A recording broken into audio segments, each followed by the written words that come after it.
Hello and welcome to Socialism, the podcast of the Socialist Party. Hit subscribe today to never miss an episode. Today's podcast is a discussion with the National Organiser of Socialist Students, Powell Davies, discussing the crisis in the universities and higher education in general, and Socialist Students' new national campaign, Funding Not Fees. Socialist Students is serious about fighting to end the uni funding crisis by mobilising students to demand no course cuts, no job losses, and for free, fully funded education, fighting back against cuts and tuition fee rises. Socialist Students has groups in university and college campuses all over the country, and students in many different political groups, including the Socialist Party, take part in fighting for what students need. Hi Adam, thanks for joining me. Hello, thanks for having me. So my first question is, what is going on in the universities at the moment? Well, it's a good question. I think the immediate background to this discussion we're having is the wave of cuts that have been announced for jobs in many universities since the start of this year. I think the latest figures is that at least 2,000 new job cuts have been planned by vice chancellors just since the start of 2025 alone, and of course that's on top of the redundancies already planned last term. And that includes 400 at the University of Cardiff, 300 at Sussex, Newcastle, hundreds more in universities around the UK.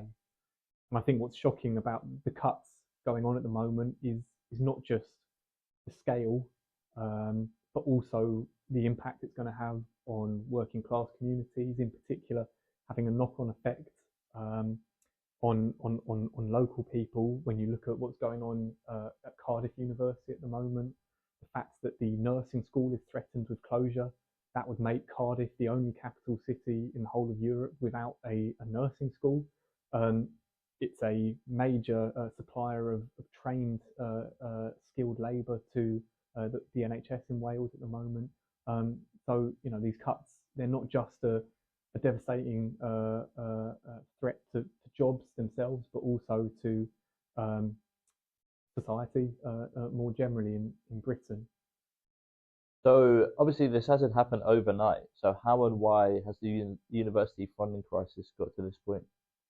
Well, I think at base it points to a completely broken system, a broken model for funding universities. I mean, universities, higher education in Britain used to be completely publicly funded. In particular, over the last couple of decades, the amount of direct government funding to higher education has been dramatically decreased to a point now where I think just over 10% of higher education funding comes directly from the government, which is the lowest out of the G20 economically developed economies. And instead, universities increasingly have been forced to look for other sources of income in order to make up their budgets.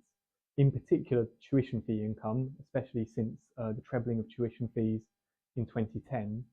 But also universities look at other sources of income like charging extortionate rents to students, getting lucrative contracts from housing companies, as well as companies that want universities to do research on their behalf, including research into things like war, arms industries.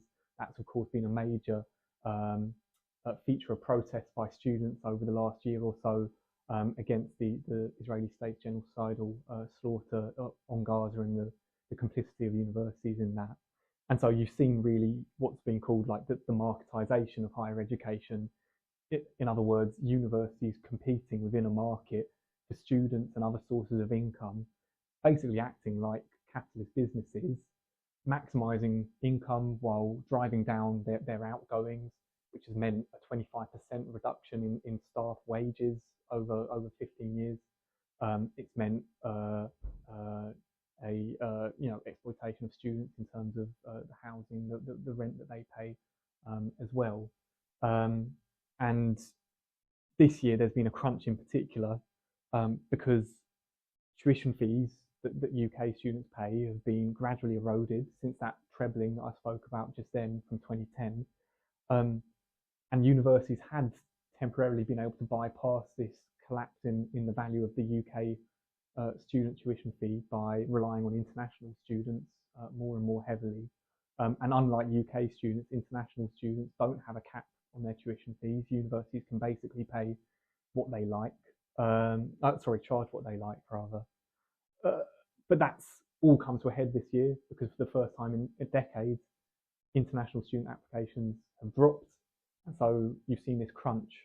And now there's mass cuts threatened. And this comes on top of a cost of living crisis facing students, a record gap between maintenance loans and students' real living costs, and also comes on top of a tuition fee increase, which I can come on to in a bit. But just on the cuts, I think also we have to be clear that in Socialist Students, in the Socialist Party, we reject any cuts to higher education. I mean, Britain is still, the sixth richest country in the world. There is a vast amount of wealth in society. I think the energy companies over the last 3 years have made £420 billion in profits between them. So there's plenty of money, but it's about fighting, building a movement that can fight to take that wealth into the hands of working class people, using it for what people need in terms of education, of course, but also housing, decent jobs, decent services for all. And so any vice chancellor saying that they have to make cuts, we say, well, firstly, open the books, show us where students' tuition fees are going, show us where the proceeds from research that staff are doing on behalf of companies, where that money is going. Prove to us that there is a deficit and that these cuts are needed. And if you have reserves, which many universities do, those should be used to stop all cuts. But if a university genuinely does show that it has a deficit, is in a financial crisis, well, that's all the more reason for university vice chancellors, university management to join a mass campaign for the funding that is actually needed from government, rather than the chaotic marketized fee model that currently reigns. And we would say that we can't have leaders of universities who just work together with successive Labour and Tory governments to destroy higher education. We need actually students and staff democratically deciding how our universities are run and deciding where resources go, including any emergency funding that is provided, which should be allocated under the guidance of trade unions, not bureaucratic vice chancellors. So you mentioned there the massive funding crisis, and rather than actually addressing that, all the Labour government has done is raise tuition fees by a small amount. Yeah. Is this going to help with the funding crisis or not? Well, I think in a way the question answers itself, because obviously, clearly the rise in tuition fees that was announced last year has done nothing to stop all the cuts that are happening at the moment. I mean, there was nothing announced in terms of extra direct funding for universities in Labour's first budget, apart from a measly £40 million aimed at helping commercialisation of universities even further, so just re-entrenching marketisation. And just a few days later after that budget, of course, as you mentioned, Labour announced that they would be increasing tuition fees from this year, but it is by a small amount, £285, which of course will mean bigger student debt for students, which we are against. But it also means that the added cost of just the national insurance contributions that universities have to pay from next year will completely outweigh any funding boost that they might get from an increase in tuition fees. And so really what's on the cards is for this year, and definitely at least for next year, the prospect of more cuts, more cost of living crisis for students, and just increased student debt for the millions of students that have to take maintenance loans. And so, we would say, rather than having this marketized fee model, we have to fight against the increase in tuition fees this year, but instead fight for full public funding for universities, which would mean free education. It would mean scrapping tuition fees, introducing maintenance grants for students. It would allow the undoing of all of the lost pay that staff have lost over the last decade and a half of austerity, and more. And again, we would point to the huge wealth that exists in society and the need for a movement that could fight to take that wealth off the super rich and big business. So what's the best way socialist students think so we can build that movement to fight for fully funded free education? That's a good question. And I mean, there are some recent examples of quite big movements actually for free education towards the idea that universities should be fully funded by government, not run on the basis of tuition fees. I mean, in 2010, when the then conservative Lib Democrat government trebled tuition fees, there was a big protest movement by students, including that movement of 50,000 students in the streets of London in the autumn of 2010. And that shows the potential for there to be a movement that rejects the idea of fees, that fights instead for free education.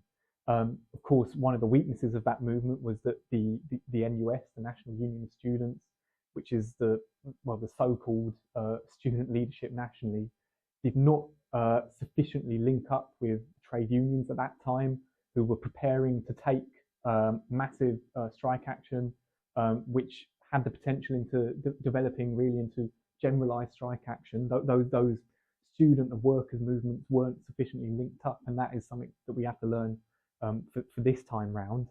But also, even more recently, you have to point to the movement around Jeremy Corbyn's leadership of the Labour Party, especially in 2017, when you had hundreds and thousands of young people really infused by Corbyn's anti-austerity manifesto, which of course included the idea of free education, scrapping tuition fees, and introducing maintenance grants, increasing corporation tax in order to do that. Of course, had Corbyn got into power, there would still have been the need for a mass movement to be built in order to win even just the pledge for free education, let alone his other pledges around a mass building of council houses, nationalising a few of the key industries and other things. Because what Corbyn was putting forward, even those limited reforms, would have been bitterly opposed by big business in Britain and internationally. And really, I think that is the key for this time round. It's about building a mass movement of students, of staff who are under attack, but also appealing to the working class more widely, to the trade union movement, to come together in a mass movement for free, fully funded education. And in terms of where that lead could come from nationally, I mean, the UCU, the University and Colleges Union, which organises 120,000 members in higher education, they put out this idea of a higher education levy, the idea that you could increase corporation tax by 4.5% as a means to raise £17 billion, and that would be enough to scrap tuition fees and introduce, some small maintenance grants. It would be a start. Unfortunately, the UCU leadership nationally has not come out with a campaign around this issue. It isn't looking currently to launch any kind of national industrial action linked to the question of fighting on pay, on conditions, and also the question of funding against the cuts that are happening. And that really shows that the need for a fighting democratic leadership of the UCU, as we fight for in all the other trade unions. But another lead potentially is the fact that Unison, which is another union with 50,000 members in higher education, is currently balloting for strike action. They are linking the fight on pay for their members to the need for funding for higher education. So that's another potential way in for socialists, for students on the campuses to go along, hopefully to go and support some picket lines if the ballot is successful, and to really launch a student staff fight back. Of course, one place we aren't seeing much of a fight back is from the NUS, which I've mentioned. Traditionally, they have at least given lip service to the idea of fighting for free education. Their most recent conference policy that talks about funding talks about the need for a government to bring in a plan to scrap tuition fees and fully fund education. But that is completely gone from the lips even of the NUS leadership.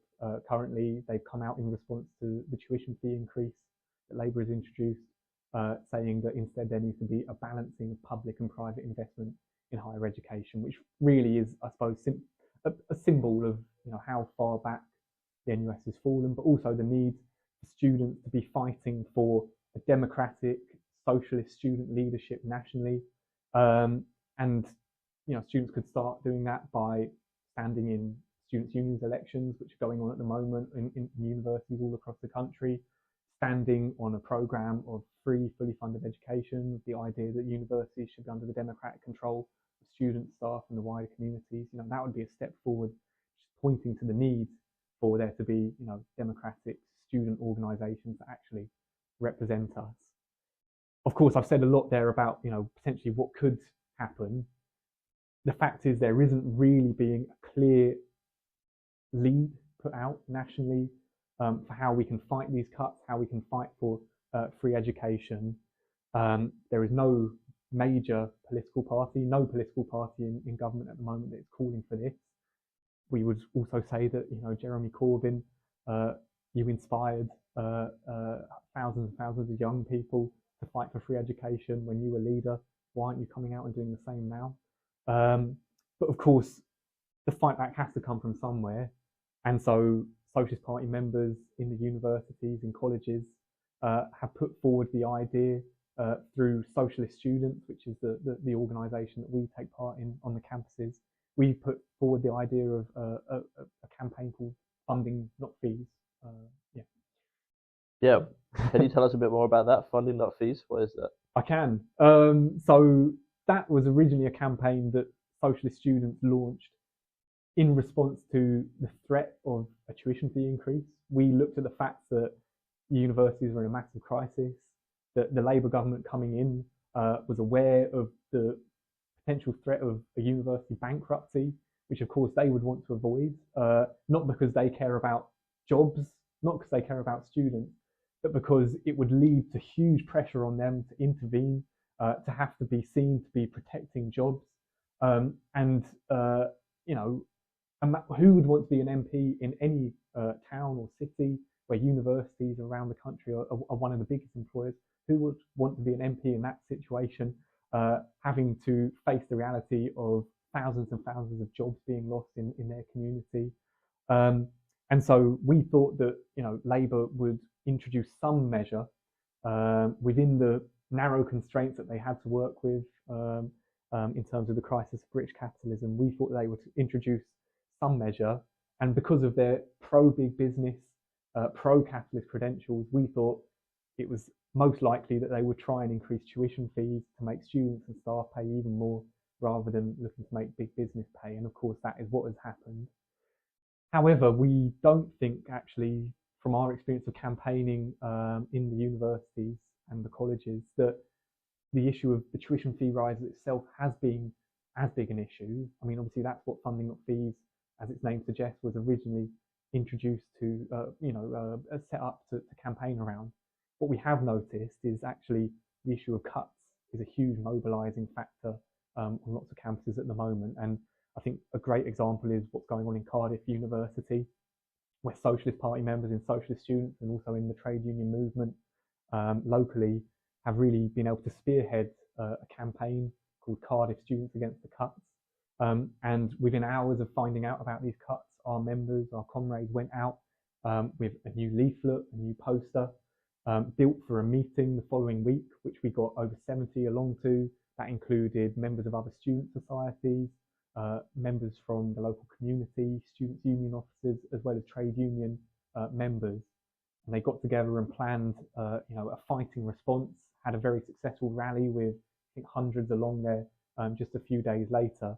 And I think you do have to say it's no coincidence then that just last week, the Welsh Labour government has announced £19 million of extra funding to higher education, which is completely inadequate, but nonetheless has shifted them from a position of saying we were not going to give any new money to higher education to a position where they have had to give some crumbs at least.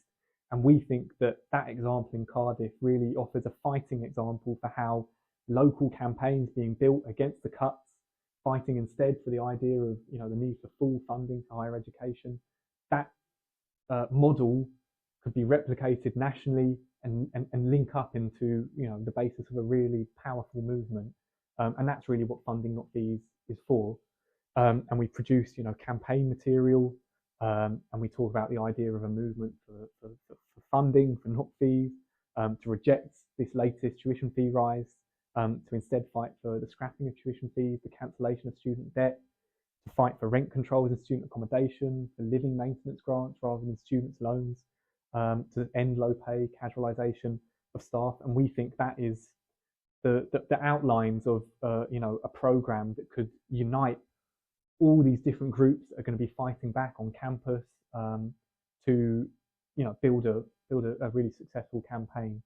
And I suppose I can just tell you about one of the other initiatives that we're trying to do through Funding Not Fees, because of course we do want mass meetings, but we want a plan of action out of those meetings. And we've also been as Socialist Students planning like lobbies of local MPs, because we think that also this struggle against cuts and against fees needs a political voice which currently does not exist. And so we're going to be messaging local MPs, putting pressure on them to back the Funding Not Fees campaign publicly, to put an amendment in the June spending review against any bill that tries to make students and staff pay even more for the crisis in education. We can't forget that Labour, when they increased tuition fees last year, have said that they're also looking at a wider overhaul. And so I think we have to say that the cuts that are going on at the moment, the tuition fee increase, all of this is a test by Labour and the university bosses to test our resolve, to see how serious students and staff are in terms of fighting back. And we need to have a level of cohesion, battle readiness to take on even bigger attacks that could be coming down the line. So as well as universities, you've got councils in crisis, schools crumbling and underfunded. There's no shortage of battle lines being drawn against this Labour government. So as well as on the universities, what should students do to fight back more generally? Yeah, and that's a good point, because I suppose there I've kind of touched on the idea of a Funding Not Fees campaign, bringing together students and staff on the campus. But of course, I think we also have to be looking at all of the struggles that are going on elsewhere in society, which are of course not disconnected from the chaos I've just outlined in the universities. I mean, really, it is all a symptom of British capitalism in crisis, whether that's, like you say, in councils, in schools, in all areas of public services. And there are other sections of the working class that are going to be fighting back, and already are fighting back. We saw sixth form teachers taking strike action this year and before Christmas. There's also the 2.8% pay offer to public sector workers, which is going to be met with resistance. So I think it's important that students also connect our struggle for free, fully funded education to the fight of the working class more widely against the Starmer government and the capitalist system that it defends. Great, thanks Adam. Great, thanks a lot. See lot. you next time. If you're not yet a member of the Socialist Party and agree with the points raised today, then get in touch on our website www.socialistparty.org.uk to find out what being a member will mean for you. Our website's packed with more political analysis, and you can subscribe to our weekly paper, The Socialist, and our monthly magazine, Socialism Today, getting them delivered to your door or an e-subscription to your email. The Socialist Party has no big business backers. All of our work is funded by donations from individual supporters. And if you agree that we need an alternative to war, capitalism, and endless cuts for the poor, make a donation today.